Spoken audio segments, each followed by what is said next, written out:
ചെമ്മീൻ omelette വളരെ എളുപ്പമാണ് ഉണ്ടാക്കാൻ.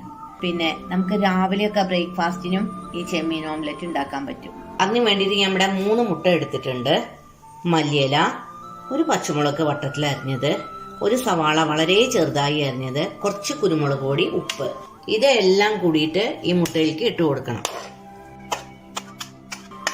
എത്ര മുട്ട എടുക്കണമെന്ന് വെച്ചാൽ അതിനനുസരിച്ച് കുരുമുളക് പൊടിയും മല്ലിയിലയും ഒക്കെ എടുക്കുക. കുറെ ആൾക്കാരുണ്ട് വെച്ചാൽ അതിനനുസരിച്ച് നമ്മൾ മുട്ടയുടെ എണ്ണം കൂട്ടണം കേട്ടോ. ഇതിലേക്ക് ആദ്യം കുറച്ച് ഉപ്പിട്ട് കൊടുക്കാം, കുറച്ച് കുരുമുളക് പൊടി, കുറച്ച് മതി, നമുക്ക് ഷാലോ ഫ്രൈ ചെയ്ത് ചെയ്യേണ്ടു, കുറച്ച് കാശ്മീരി ചില്ലി, എല്ലാം ലേശം, ഇത്ര മതി.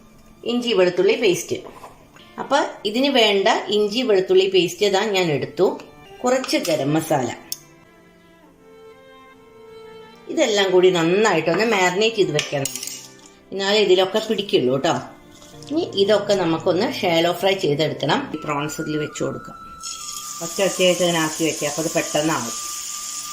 ഇതിനി 2 ഭാഗവും മറിച്ചിട്ടതിന് ശേഷം നമുക്ക് ഓംലെറ്റ് പെട്ടെന്ന് ഉണ്ടാക്കിയെടുക്കാം കേട്ടോ.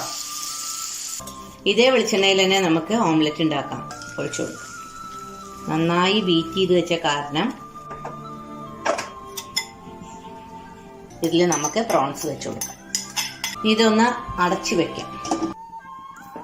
അത് നന്നായിട്ട് ആയിട്ടുണ്ട്. ഇത് നമുക്ക് മറിച്ചിട്ട് കൊടുക്കാം കേട്ടോ. എപ്പോഴും നമുക്കത് അടച്ചു വെച്ച് വേവിക്കാം കേട്ടോ. അപ്പോൾ അതാ നമ്മുടെ ഓംലെറ്റ് ഇവിടെ റെഡി. നല്ലോണം വൈറ്റമിനും ഒക്കെ ഉണ്ട് ചെമ്മീനില്. ബീഫോ ചിക്കനോ മട്ടനോ എന്ത് വേണമെങ്കിലും ആഡ് ചെയ്യാം. എൻ്റെ വീഡിയോ നിങ്ങൾ സ്കിപ്പ് ചെയ്യാതെ കണ്ടോ? സ്കിപ്പ് ചെയ്യാതെ കാണണം കേട്ടോ.